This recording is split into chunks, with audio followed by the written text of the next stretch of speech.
Прирост заболевших китайским коронавирусом снизился. Об этом заявила главный санитарный врач России Анна Попова.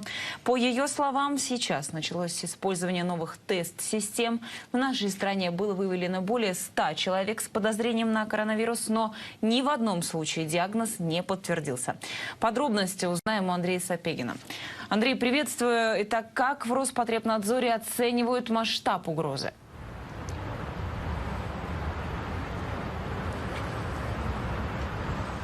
Масштаб угрозы, коллеги, здравствуйте, в российском Роспотребнадзоре оценивают сдержанно.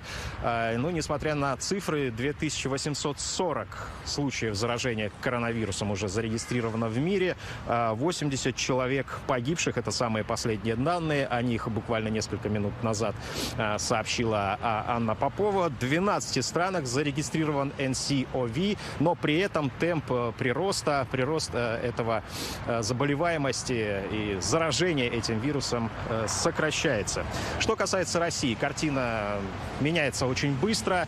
То и дело из разных городов появляются сообщения о том, что люди, прилетающие из Китая, у людей, прилетающих из Китая, выявляются признаки заражения коронавирусом, но, к счастью, ни один из этих случаев не подтвердился. Вчера, например, было сообщение из Краснодара подобное, сегодня из Улан-Удэ. Давайте послушаем, что о последних новостях из России, связанных с коронавирусом, сообщает Анна Попова.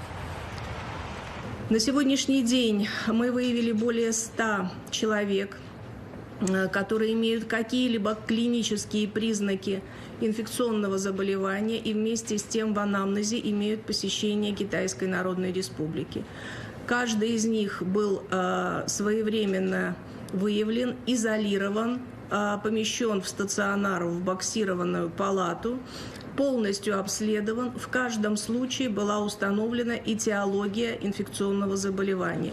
Преимущественно это вирусы гриппа А и Б, это вирусы парагриппа, это риносенциальные вирусы, это микоплазмы в одном из случаев, но ни в одном случае не был установлен вирус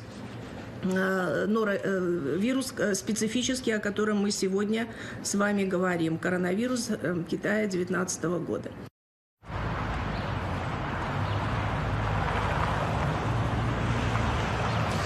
По сообщению Анны Поповой, с 31 декабря, когда наши санитарные врачи узнали о вспышке в Ухане, уже досмотрено больше 22 тысяч рейсов автомобильных, железнодорожных, авиационных, разумеется. Досмотрено более 1 200 000 человек. И вот выявлено чуть больше 100 с признаками ОРВИ. Что касается вакцины, еще вот новости. Работа над ней продолжается не только в нашей стране, пока ученые не говорят о сроках. Разумеется, разрабатывается лекарство параллельно в 2 институтах. Давайте послушаем и об этом.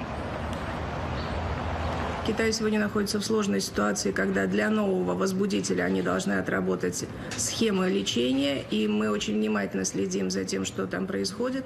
Наши специалисты с сознанием китайского языка в научно-исследовательских институтах переводят всю возможную информацию доступную. Мы сегодня знаем о 30 препаратах, которые тестируются, в том числе и 10 из них против вируса иммунодефицита человека, которые тестируются в клиниках Китая. И еще раз хочу обратить внимание, что вся эта информация легла в основу проекта временных методических рекомендаций по лечению, который сегодня на площадке Министерства здравоохранения Российской Федерации дорабатывается и, я надеюсь, до конца дня будет выпущен.